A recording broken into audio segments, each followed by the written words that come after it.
Ministerio Profético Internacional, el que todo lo ve. Respaldada por los ministerios internacionales Trompeta de Dios, Campamento 1 y Ciudad de la Verdad. Auspiciada por los apóstoles Robert Daza y Juan de Dios Galvi. En la voz profética Aneler de Daza. Comencemos. Dios les bendiga, amada Iglesia de Venezuela, específicamente de Maracaibo. Hoy 30 de junio del 2026 a las 12 de la medianoche estaba acostada sin luz en mi casa y me encontraba orando cuando de pronto vino la voz del Señor y me dijo: ponte en pie y escucha lo que tengo que decirte. Anuncia, anuncia, apercíbete, Iglesia, dice el Señor. Viene luto. Alerta, alerta, pueblo, un gran terremoto será inducido. No son naturales, sino el resultado del mar que se ha desatado e intentan tomar las naciones y la estabilidad de la nación que ha demostrado ser fuerte, indestructible, la que tiene los recursos para el porvenir. Los saqueadores de Venezuela están al acecho. Mi mano permitirá la sacudida, porque mi pueblo debe despertar. También tengo un pueblo que aún no se declara mío, pero será completado en medio de la sacudida. Ora sin cesar para que el turbión no toque tu territorio, dice el Señor. Alerta, Maracaibo, tu suelo temblará y serás sacudida.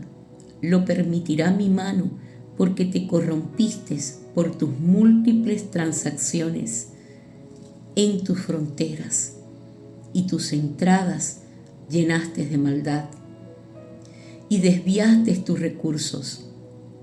En tus aguas habrá un amargor como el ajengo que durará un corto tiempo. Salgan de la ciudad y de los altos rascacielos, dice el Señor. Amada Iglesia, al recibir este mensaje no puedo negar que me turbé. Mi primera impresión fue llorar y gemir desde mi espíritu. Mi cuerpo temblaba y no pude dormir más. Tengo mucha familia en Maracaibo y yo misma vivo allí con mis hijas. La profecía y los profetas son para dar dirección y ser una voz veraz, no una voz emocional, sino desde la convicción del Espíritu.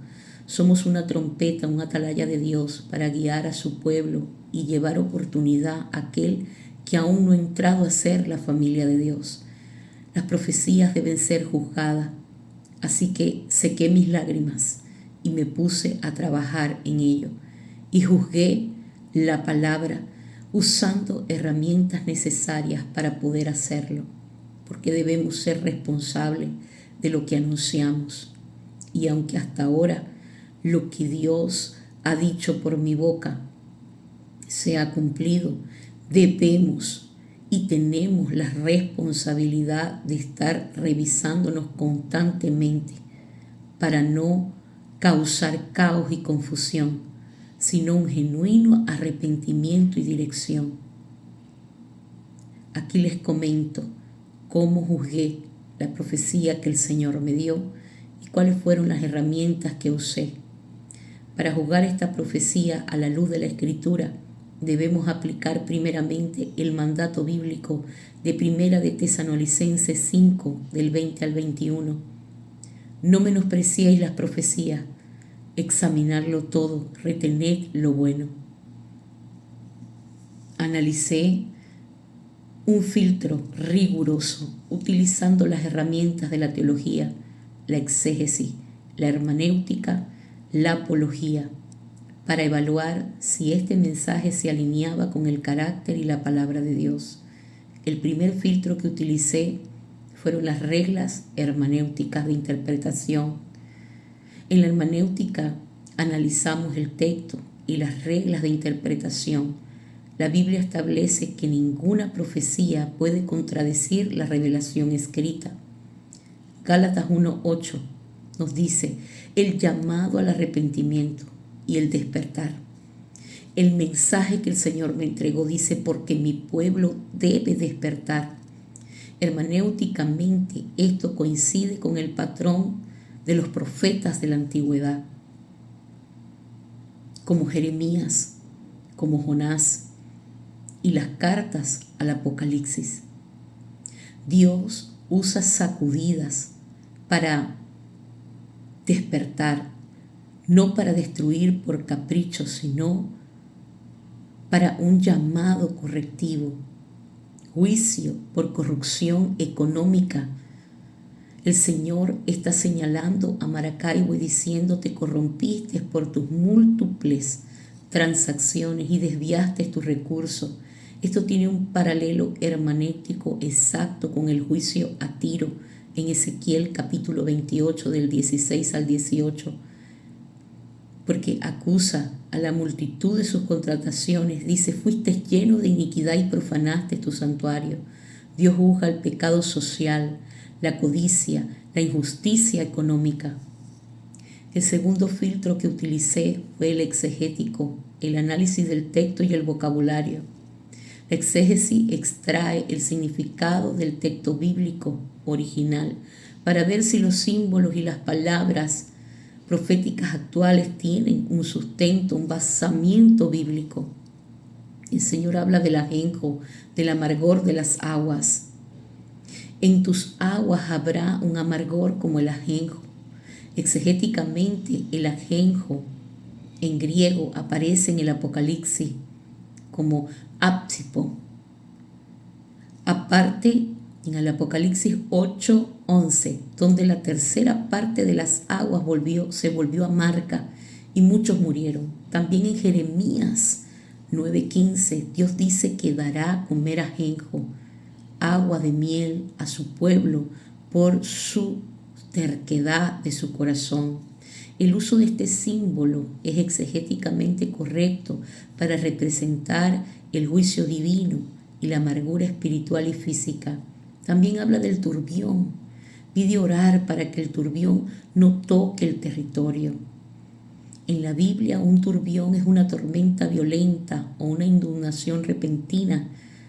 Como lo dice Isaías 2 del 5 al 4, menciona el ímpetu del turbión contra la pared. El lenguaje está hablando de una crisis geopolítica natural repentina. Y el tercer filtro que utilicé fue la teología, la doctrina de Dios y su carácter. La teología nos ayuda a evaluar si las afirmaciones sobre Dios y sus acciones reflejan su verdadera naturaleza revelada. La soberanía sobre el mar y la naturaleza, porque la profecía que el Señor me entregó afirma que el terremoto será inducido. No son naturales, son el resultado del mar, pero añade, mi mano permitirá la sacudida. Teológicamente esto es perfectamente compatible con la soberanía de Dios. Satanás o el mal humano pueden operar, como en el libro de Job o la Torre de Babel, pero nada ocurre sin el permiso soberano de Dios. Amós 3:6 dice, ¿habrá algún mal en la ciudad el cual Jehová no haya hecho o permitido? La misericordia en medio del juicio.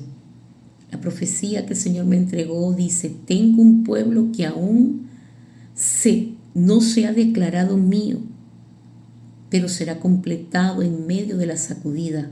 Y esto se alinea con la teología de la gracia y el remanente. Dios permite crisis para que los inconversos lo busquen. Oseas 5:15 declara, en su angustia me buscarán. El cuarto filtro apologético es la defensa de la fe y los falsos profetas. La apología nos da las herramientas para defender la verdad y desenmascarar el error. ¿Cómo probamos si viene de Dios según la apología? Para probar que viene de Dios, la apología bíblica,